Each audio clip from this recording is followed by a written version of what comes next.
আমি নিবেদিতা রায় একটি স্বরচিত কবিতা পাঠ করে শোনাচ্ছি। শিরোনাম পূর্ণ স্নান। আহা, কি আনন্দ! 144 বৎসর পরে মহাকুম্ভের মহামিলন হইয়াছে শুরু। এই অমৃত বাক্য প্রবেশিল প্রতি মানবের কর্ণে। সার্থক হইবে জীবন মহাপূর্ণ স্নানে। মহানন্দে ভাসিতেছে সবাকার মন। দেহ মনে পাপ স্খলন করিবার আসিল শুভক্ষণ। চলিল ছুটিয়া সবে অন্তর্তুষ্টি করিবার তরে।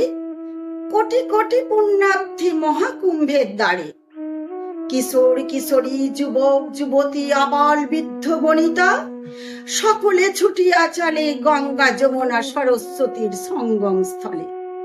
প্রবাহমান তটিনীর কালো কালো শব্দে যেন ডাকিতেছে মহাকুম্ভ মানবের আত্মশুদ্ধি করিতে।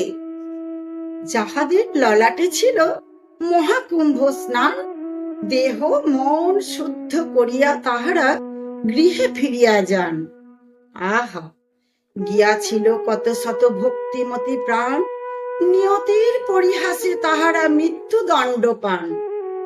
তবে কি মহাকুম্ভের প্রকোপে শত শত মানব পদপিষ্ট হন, নাকি মহাপুণ্যবান হইয়া তাহারা পাইলেন মহাকুম্ভের চরণ? এত বিচার বিশ্লেষণে মম চিত্ত নাহি অবগত। তবু যেন হইল মনে, পুণ্যের লাগি এত ঘটা, রক্ষা কেন করিল না প্রভু? কত আশাবাদী ভক্তের প্রাণ হারাইল সেথায়। স্বজন হারাইয়া কাঁদে কত পরিবার, কত প্রিয়জন। এ কোন পুণ্যের লাগি ভক্তরা করিল গমন? ওগো প্রভু, এ তোমার কেমন আহ্বান?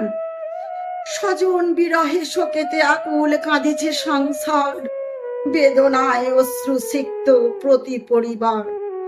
করিয়াছি শ্রবণ হে জনার্দন, তুমি সৃষ্টি প্রভু, তুমি নাকি করো সংহার।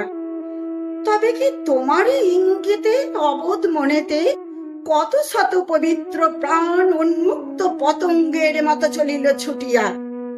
পুণ্য জলে নাহি মিলে পুণ্য স্নান, যেন হতেছে মনে মহাকুম্ভের পরে লাগিয়াছে মহামারী। মৃত্যু মিছিল চলিছে বহিয়া প্রয়াগরাজের গাত্র ধরিয়া। নমস্কার।